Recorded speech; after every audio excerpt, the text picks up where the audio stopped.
Let's be frank, as usual. We like and we want to be straight and honest on this channel.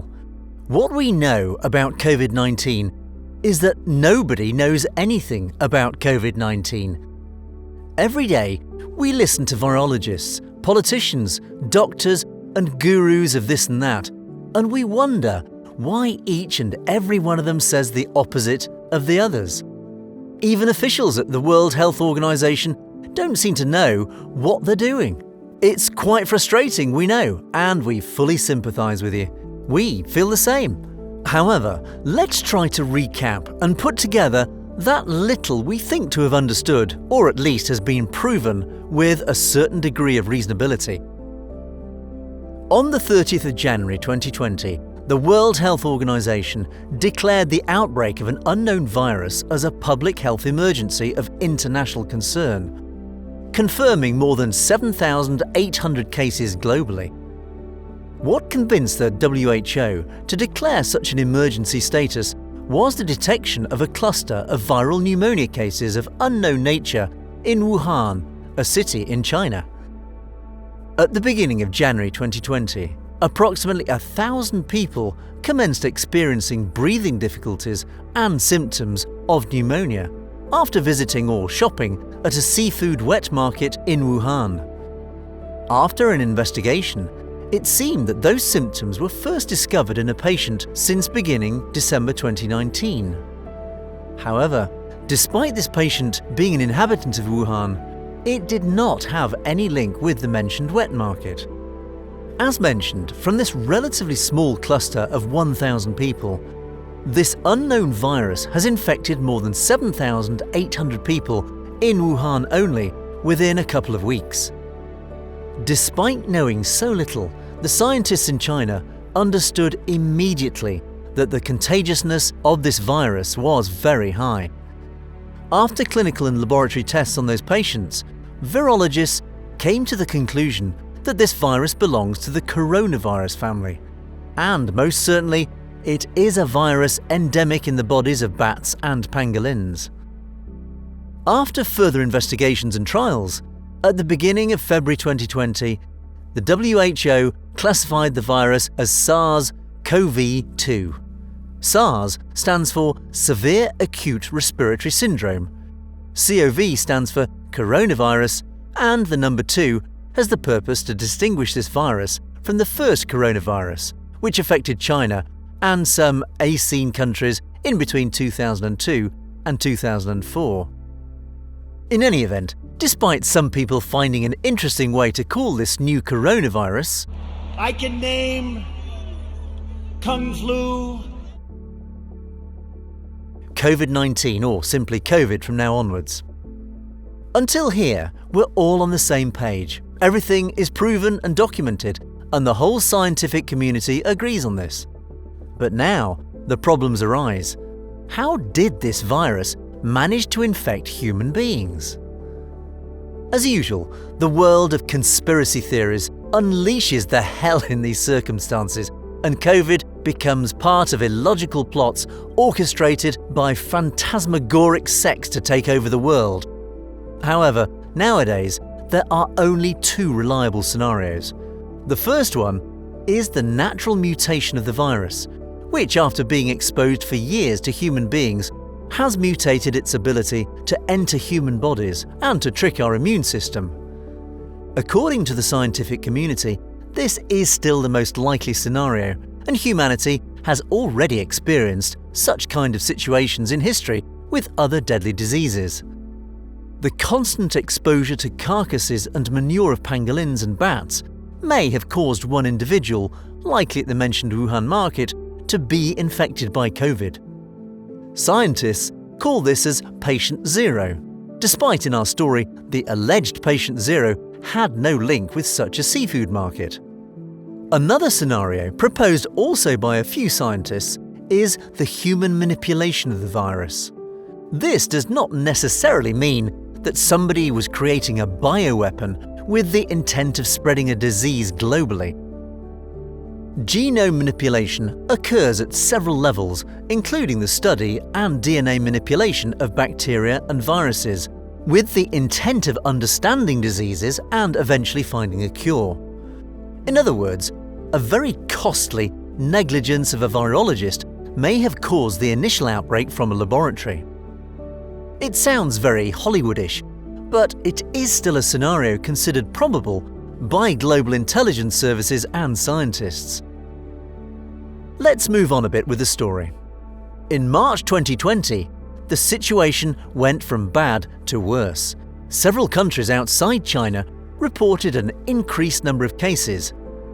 And on the 11th of March, the World Health Organization declared the spread of COVID as a global pandemic, which, in other words, means that the virus cannot be contained anymore, and soon majority of countries would be affected. South Korea and Japan, but also Iran and Italy, declared national emergencies, as China did 1 month earlier. Several countries, especially in Europe, commenced to suspend sports and other events, as well as implementing travel restrictions.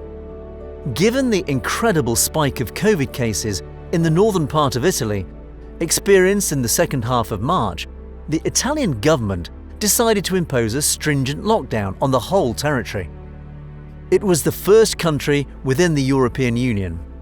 In view of the spread of COVID to several other countries and the incredible death tolls in Italy, the vast majority of governments in Asia, Oceania, and in Europe imposed similar lockdown measures, as well as the compulsory use of masks in public places and social distancing. By the middle of March, the international scientific community agreed that what was happening in Italy would have happened in other European and North American countries soon. Let's X-ray the Italian situation for a moment to understand a bit more about COVID. As we know, Lombardy and Veneto are definitely the most developed regions of Italy, with one of the highest healthcare standards in Europe, according to many reports and statistics. So, what caused such an uncontrollable number of deaths, which later has been experienced by other developed countries? There have been mainly 3 circumstances which concurred to create such a tragedy. The first one was that Europe, and so Italy, has never been recently hit by a pandemic. The last deadly pandemic occurred in 1918, the infamous Spanish flu. As a result, unlike several Asian countries and China, which have recently suffered the endemic spread of SARS, Italy and Western countries were not ready for such a situation with outdated protocols and lack of large stock of protective medical gear. Secondly, too little information was available at that time on the virus and how to contain the complications. In addition, it wasn't clear whether asymptomatic people could indeed infect others or not, whether the virus could have been spread via droplets in the air or not, and how long the virus can live on surfaces, and so on. As we have seen, the role of the World Health Organization was totally inadequate and, on a few occasions, even misled the scientific community, contradicting itself on more than one occasion about the use of masks, the treatment, the use of ventilators, and so on. The third ingredient of this perfect storm was the role of the asymptomatic people who, unaware they were infected, ended up infecting old and weak patients in hospitals or rest homes when they went to visit their relatives and friends. Amongst them, a crucial role seems to have been played by doctors and nurses. Moreover, another circumstance which added more drama to an already epic event was the total collapse of hospitals located in towns or medium-sized cities that were totally flooded by patients. Unfortunately, Italy was only ahead of the pack. After 1 or 2 weeks, the nightmare described above became reality for the entire stretch of Europe. People were dying at an impressive rate for weeks before seeing the graphs of new cases flattening a bit in mid-May.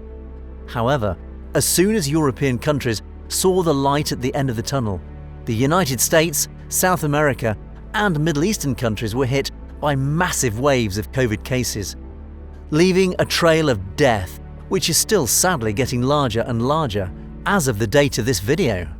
However, if we take into consideration a few geographic details, several elements do appear to jive, at least they're hard to explain.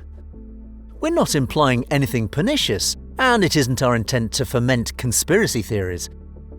However, we are testing the logical basis of the various explanations being given here. In particular, we're trying to understand how this virus has taken over the world. If a city of Wuhan was the initial epicenter of the pandemic, why didn't any other city in China end up being severely affected too?